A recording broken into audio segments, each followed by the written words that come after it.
And we're live. And we're live. We got Yay. it that time. We did. Isn't that awesome? Yeah, we were not in mid-sentence. No. So. Oh, it's so good. We're so good going into a Friday. That's awesome. Yeah, yes. And on that note, happy Friday to everybody and to you, Karen. Happy Friday. Yes, thank you. It's you know what? I spent the night in New York City last night because there was a New York AMA event that we went to, and literally just got back, within the hour. So I already feel like my weekend has begun because I woke up in the city. So I have to, as soon as this is done, I have to pack for us to head to Atlanta. So yeah, my wife has been side-eyeing me all morning. Like, you gonna come pack? You doing this? Yeah. Yeah. So going into the weekend as well, which is probably a good segue. Then we should jump into it. Yeah, let's jump in. There's so much. I was really having a hard time when I was looking at everything, like scaling back. So, we're doing the best we can here. But Lenny, I don't know if you saw this. I know I just shared it this morning, so I don't know if you had a chance to look at it, but research has come out, and this is kind of off topic. However, we've talked about mental health before, and it's been, kind of a theme in some of our podcasts, but it's like something that I think is really hopeful in the world of AI, and I felt like we should share it. You're cool with that? I guess I'm asking permission, even though we're going to do it anyway. Yes, as long as I talk about my mental health, we're fine. So we're not going there. But no, the New England Journal of Medicine has published a study exploring how LLMs, and in particular kind of Gen AI chatbots, are performing kind of clinical diagnoses and giving kind of cognitive behavioral therapy practices and advice for people who are turning to it in this study. And it's just very promising when you think about kind of the mental health crisis certainly in our country, in our world, that there might actually be something that maybe would kind of a plus side of all of this generative AI and all these tech developments. If you feel more comfortable talking to a chat bot and it actually helps your mental health, that feels somewhat brilliant to me. A lot of people resist going to therapy and talking to people, but maybe talking to a chatbot offers a path to better health that I just hadn't thought of before. So that's very promising. My only concern, there was a thing that we shared that we didn't make it in, but I think it's just appropriate. There seems to be a lot of attention being paid right now to the models do things differently based upon the training set and even the assumptions built in.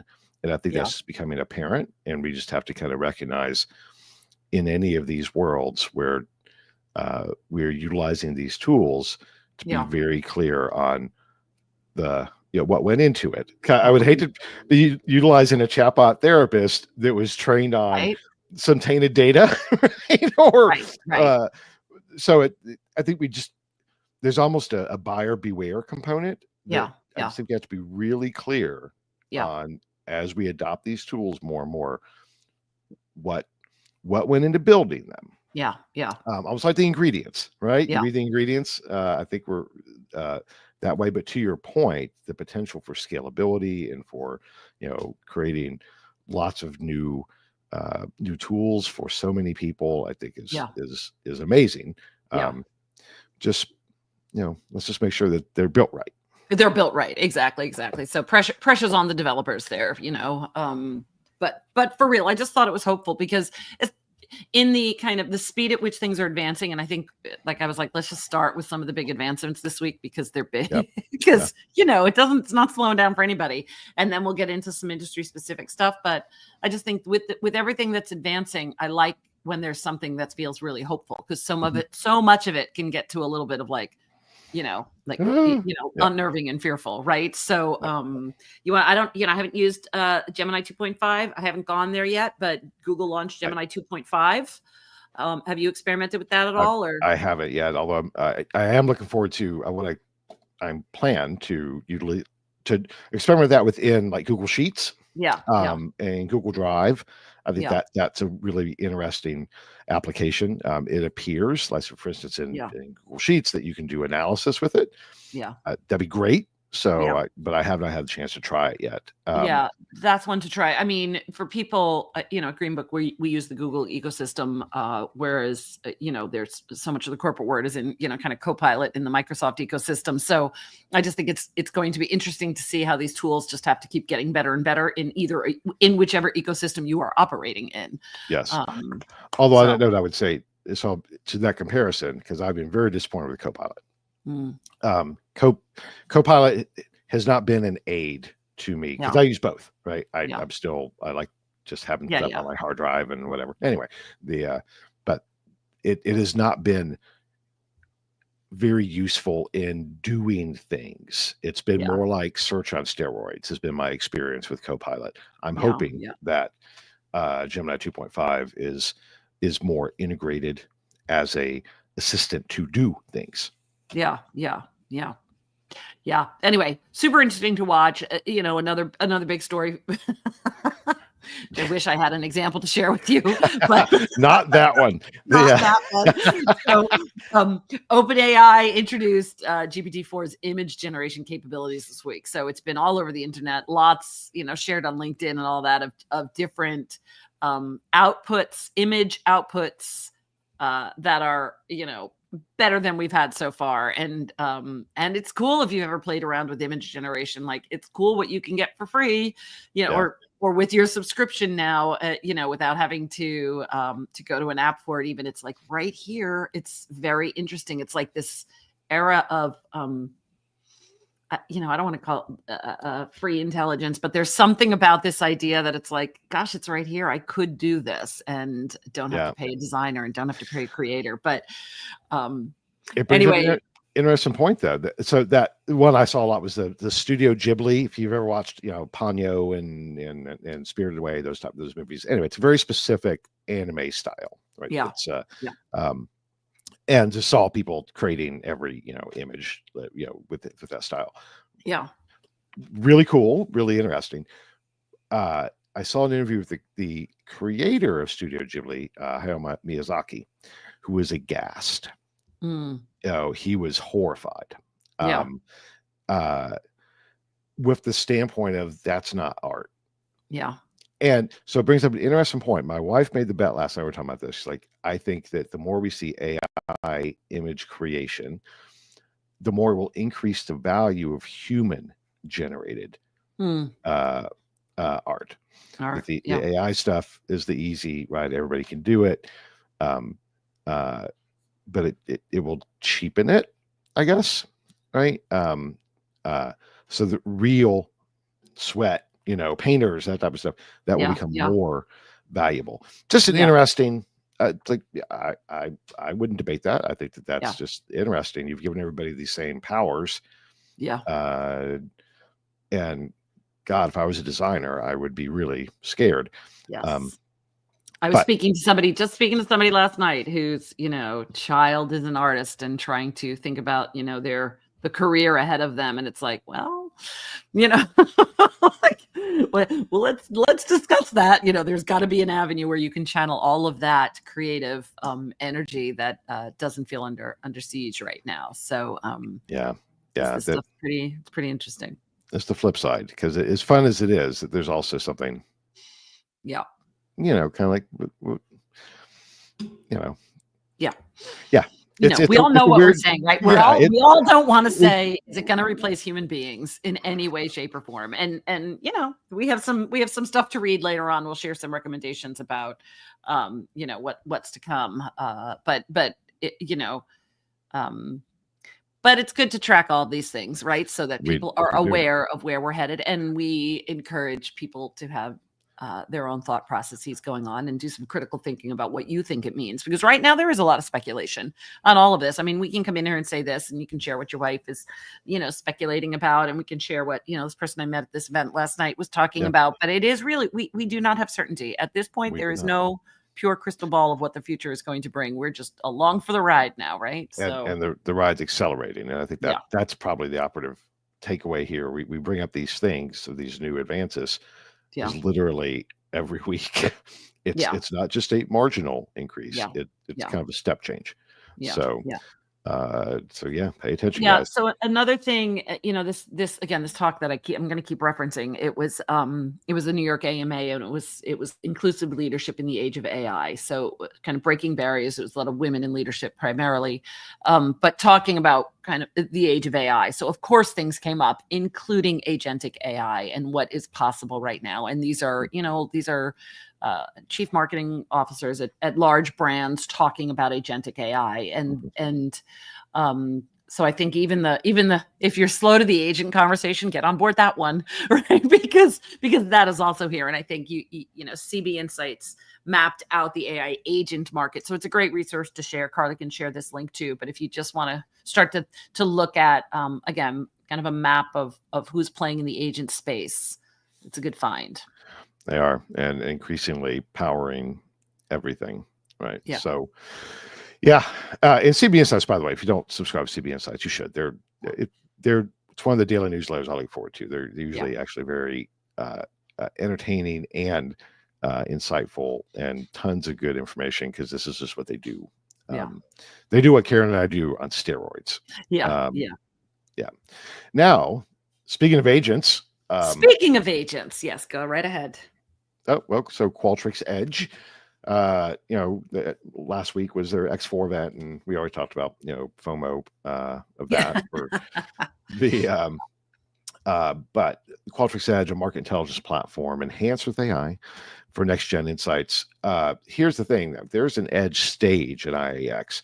Traditionally, Qualtrics is kind of flirted with the traditional market research industry. They're getting engaged now, right? There's no flirting. Right? So this it's on, suite, friend. Yes. This suite of solutions, it's full on courting, right? The suite of solutions is designed for much broader use cases within the research space, not just kind of the CX space. They always had that capability, but they're really paying attention to building a platform and a series, and organizationally the resources to support insights organizations, and they're making a big push into the industry, and AI is baked into all of this. Yeah. So if you're coming to IAX North America, you will see them there. They will have a very unique space, and be actually kind of putting on some of their content kind of to complement ours. So we'll be adding their stuff right onto the agenda as well. So it's a great partnership for us at this point. But also look for them. You can't miss them, and see what they're doing, because they are making moves. They are making moves, and now their competitor. So whose event was this past week? Medallia. Their event was this week. So two, kind of CX competitors in that space specifically. But Medallia also unveiling new AI features for their CX platform and work. So keeping it real for anybody who's tracking CX. Like this is table stakes, right? Yep. Well, and here comes another one, right? And here comes another one. Meltwater, which has been, more of a social media listening type of platform. In general, they do more than that, but that's the kind of the gist.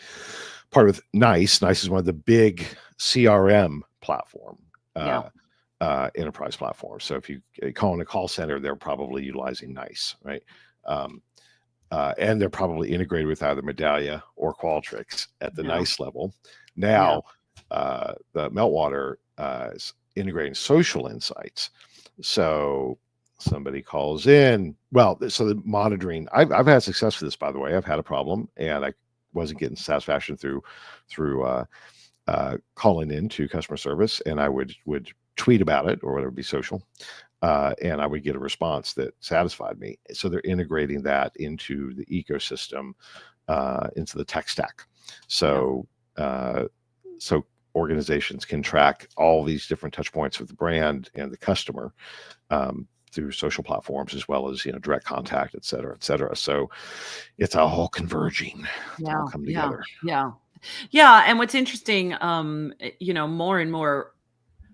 more and more, whether it's social intelligence or customer intelligence or business intelligence, or artificial intelligence, there's a key word that keeps coming up, friends, and it's intelligence, like all of this stuff, for lack of a better word, all of this stuff is making us all smarter, hopefully smarter researchers and smarter business leaders and all that, because we have access to so much that is helping grow our intelligence. So anyway, hopefully I think so. You're still cynical. I think so. I think we have to get smarter to know how to use everything that's at our disposal right now. We have to be smarter. Yes. Otherwise, we won't be able to access it. I still worry about dependency. And even for myself, there was something that didn't make it in, and that's fine. But it was a Microsoft study on whether people were losing some critical thinking skills. It was enough to say that it's a concern. It is something that we do have to keep recognizing, that it should make us smarter, not dumber. But it could go either way. I think that critical thinking skills are required to use all these, to analyze all of the different options that are available, to phrase your wording of prompts, to maximize the output that you get. Garbage in, garbage out goes for the user as well. So, critical thinking is being applied just in a different way.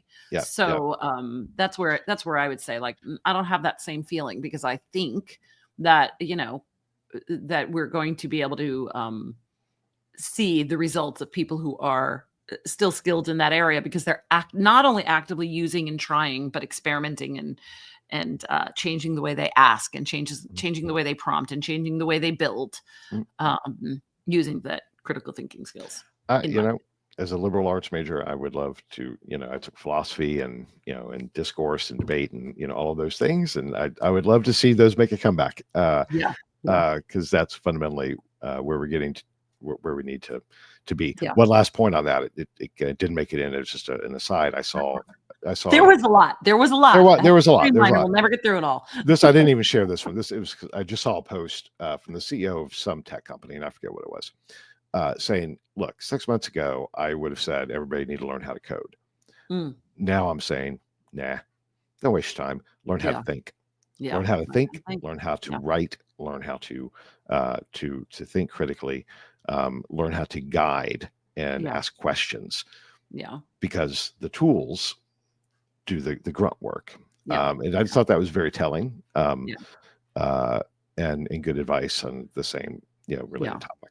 But anyway. I mean, for fun, for sport, you could pull up your favorite GPT and say, engage me in in a critical thinking debate on topic X, Y, or Z. Like, literally engage me, and it will start to challenge you and pose questions for you to consider. Like, you can ask it to do anything. You can be in charge of your own growth in this space and your own learning. And, hey, help me think critically about this. Like, I don't want to just rely on you. Help me think critically about what I'm asking you to do. And it will do that. Like, it really wants to please us. Yep. All right. Speaking of pleasing, Pure Profile, whom we've had I personally have had a very long relationship with, out of Australia, and they've been on a tear lately, just launching new product after new product. This week launched a series of AI tools in partnership with Quilt.ai, whom we have mentioned before, to analyze online conversation, consumer sentiment, and emerging trends. And so it's really cool to see that convergence of its core panel platform with a variety of data collection tools and solutions, enabled, now leading in with kind of the AI non research data tools as part of the offering, to just kind of broaden the kit. I think we're just going to see more and more. It's kind of like the Meltwater and Nice thing, right? We're just converging these solutions into one place to give us access to lots of different perspectives and data to drive better decisions. Well, and I mean, that's this Pulsar launch. So we have another kind of launch. Pulsar has narrative AI, and it's kind of a search engine designed to uncover hidden drivers of public opinion, right? That's like the summary there. But there's a quote from this press release that Carly's sharing. While everyone obsesses over analytics on things like sentiment and topics, the real competitive edge lies in spotting and leveraging the narratives flowing through public opinion. And it's like, oh, that's interesting. So again, it's more of that, like, It's like social intelligence with a little bit of storytelling in there because we're talking about narratives, but what are the pre-existing narratives? It's analyzing billions of posts and stories from social and news media. So this is a tool that if I were still executing research, I'd be like, I'd really want to be checking this out to kind of validate, to corroborate stories I was telling, to bring stories to life. I would be thinking of all the ways I could start to see what else already exists out there. Right. If I'm getting a hint of something through, qualitative research, for example, how is it backed up, if it's backed up in what people are already saying? I love this tool, Narrative AI. Yeah, the Pulsar team, they've been doing cool stuff for a long time. Hats off and shout out to Francesco and his team. It is interesting. I mean, the very cynical component is narrative shape perspective. Period. And that's an uncomfortable thing to admit sometimes. But understanding that, and if you want to combat those narratives and change perspective, these are the types of tools that help us do that. So it's pretty cool. Speaking of narratives changing, movers and shakers, right? Let's talk about it. Toluna is bringing brands together under their umbrella. Harris Interactive, Gut Check, and Metrics Lab, all under a single identity now, moving forward. So, all right. Yes. I think most people don't even know that Toluna owns Harris Interactive, Gut Check, and Metrics Lab, right? Right. I would have been like, oh, that's interesting, but okay. Like, I didn't realize that, this, if you had told me this was an acquisition, I would have said, cool. But now I'm like, oh, didn't really realize that those were unique brands under that umbrella. So good for them, bringing it all together. Absolutely. And that's important. Look, we say from the Grit 50, I'll even tell the story.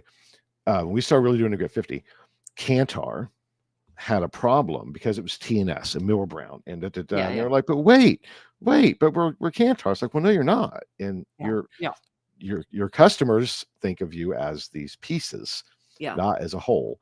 And because of that, they shifted and tried to bring it all into Kantar. And they were largely successful, although for years, and even still to this day, we will still get people say Miller Brown. Because in their brains, that's the brand, it's Miller Brown.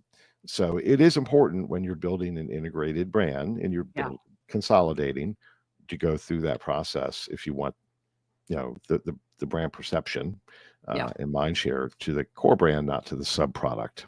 Anyway, it was fun times really trying to figure out how to do all that. So. Well, and on some level, we have that here at Green Book with, we have Grit, which I think people are all like, yep, that's Green Book. And then we have IIX, which some people that connection is less clear. So, it's not a different brand, IIX, or not a different company. It is Green Book, but some people need that link to be made for them. So. We're just like Toluna, really. We are. We're just like Toluna. Frederic, we're like brothers. Really, it's like the same. We're twinsies. So speaking of which, I was AcWest Group. Now this is interesting. Our friends Hugh and Keith. Shout out to Hugh and Keith. Once again. So their strategy is buying companies and creating an integrated whole. They just bought J. Reckner Associates.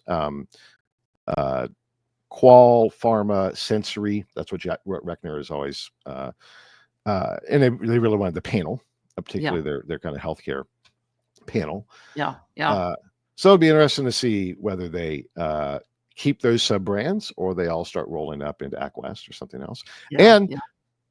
Big shout out, the AcWest Group is sponsoring the award for the Insight Innovation Competition at IAX, which is they're the perfect company to do that because they are investing and in acquiring companies and building their business. So thank you, Hugh and Keith, for that award money to give to. And I personally am so excited because I'll get to welcome them to the stage. So because you're old buddies, you're all hanging out at the bar, buddies.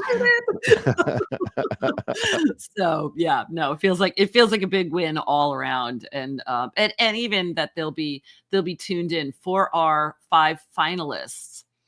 recognize the gift of having this group paying attention to your pitches. No pressure, right? Yeah. But yes, pressure. Like, that's a big deal. They're going to be attentively paying attention to those 5 pitches, which feels like it just brought a different, just brings a different vibe to the competition itself. So I'm really excited about that, because these men certainly know what they're doing. So they will be there and they will be ready to see what happens. On a related note, I heard yesterday through the grapevine, I was talking to a good friend of ours, and she said, I am hearing from so many clients. Well, I'll just meet you at IX.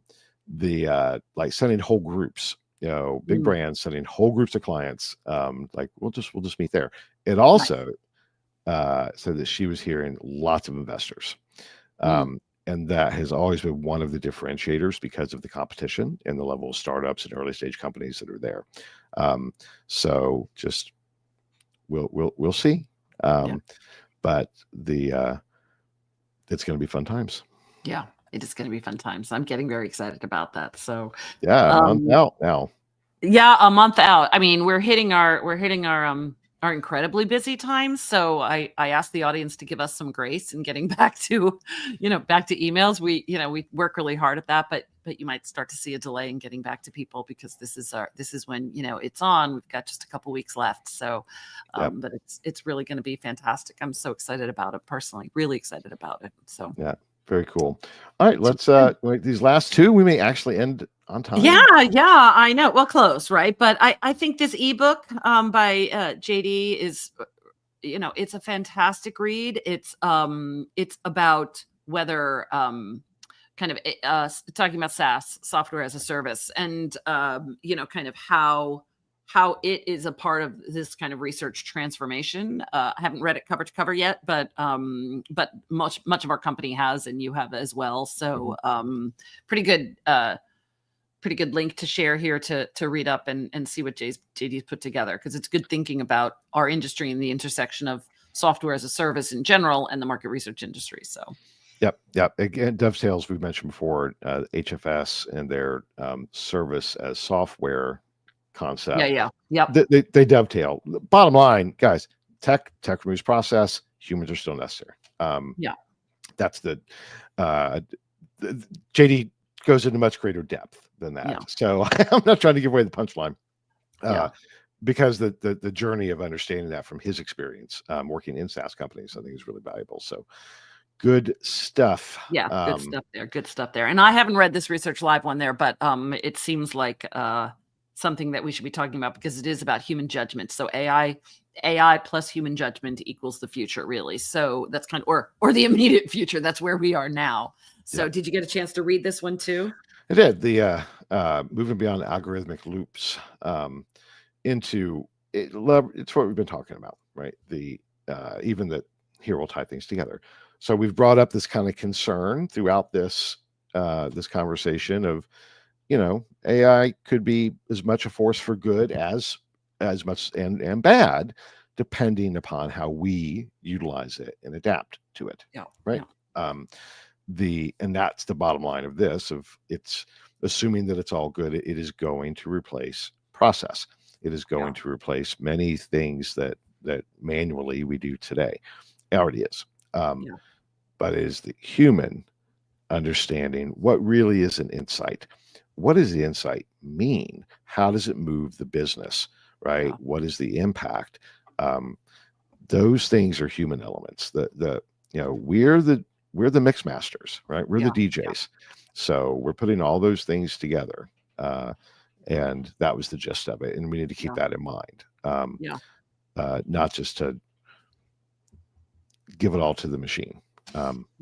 Because it's missing what's needed, which is human intuition and experience and, that aha moment. Yeah.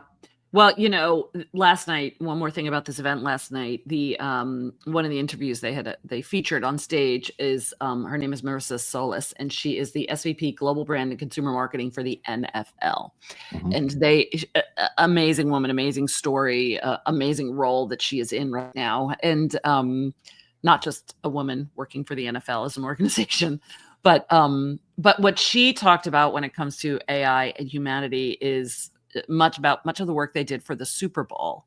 And she said, that they had individual, they had, of course they're using AI internally for a lot of things, but it's the human beings that brought something as iconic as the Super Bowl to life. Like it won't have the same panache if you take away a human artist who's connected, in this case, to the New Orleans community, for example, who understood the nature of what it is to be from New Orleans. And if you lose that, right, that ability to connect what AI is creating with the people themselves, it will not be as successful. So she was a great advocate for the fact that it's human plus AI working in tandem, leveraging one for its strengths, but recognizing where humanity has to stay in your processes. Because otherwise you won't make magic, right? And certainly, the whole goal for the Super Bowl is magic on some level. So maybe the whole goal is a win, but for the marketing team, it's magic. Right. So anyway, yeah. Yeah, well, there we go. We managed to go through a whole lot and connect a whole bunch of dots. Because that's what we do. Yeah. And it's right at 12:30. Awesome. So good for us. Thank you, everybody, for being here with us each week. And we'll see you next week. Yeah, thank you, Carly, as well, for keeping us all together here. So and everybody take care. Yeah, we'll talk next Friday. All right. Bye-bye, everyone. Bye, everybody.